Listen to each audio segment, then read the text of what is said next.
Can you believe it?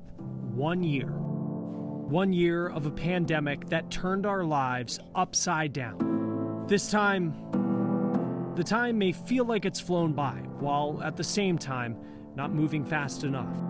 This week, we look at how we've changed, how we've struggled, how we've evolved in hopes that normal will return. This is The Race. Welcome to The Race. I'm Chris Stewart. Think back. When did COVID-19 first have an impact on your life? Maybe it was when you had to work from home or you couldn't meet with family and friends. For a couple here in Oregon, their first experience with the virus happened earlier than most on a trip now synonymous with the pandemic. After what Kent and Rebecca Frazier have been through, will you guys ever take a cruise again? Yeah, we definitely will. You might be surprised to hear that answer. Compared to a year ago, we're better than we were. Few vacations will live on in history like theirs at the start of 2020. They were passengers aboard the Diamond Princess, a cruise ship that saw COVID-19 spread to more than 700 people on board, including Rebecca. I had been feeling like a little under the weather in the days prior to finding out, but I didn't attribute it to having coronavirus at all. She spent close to a month in a Japanese hospital, alone. I don't speak the language. I have no idea what they're going to tell me.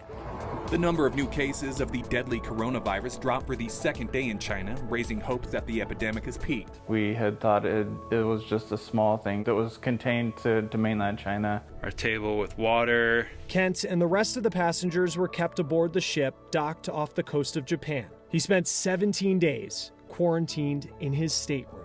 They did let us out in small groups to go walk around the outside and things for about an hour. But that was it. Even though the virus continued to infect others on board, he never tested positive. It's one of those mysteries that I don't know how I didn't get it. After Rebecca tested negative for the virus twice, the Fraziers returned home to Oregon.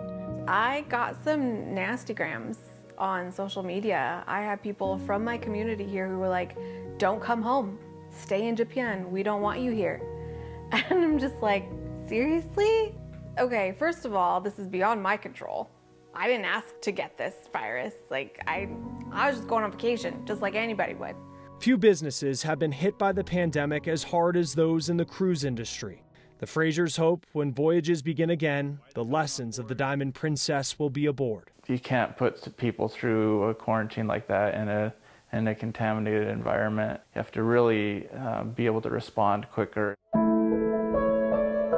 If the Fraziers can take anything from the last year, it's now having one of the more unique stories about how life has changed in the pandemic. Rebecca will forever be known as one of the first Americans to get COVID-19 and survive. I am kind of a part of history, and it's very strange. It's not what, I don't know, I never thought I'd have 15 minutes of fame. And while it may be hard to sum up all that has happened in the past 12 months, they say it's important to remember just how unique it is, which is why they say their last cruise won't be their final one. We really enjoy cruising, and cruising kind of gets in your blood. I think if you talk to most people that were on the ship, the vast majority would say they would take another cruise.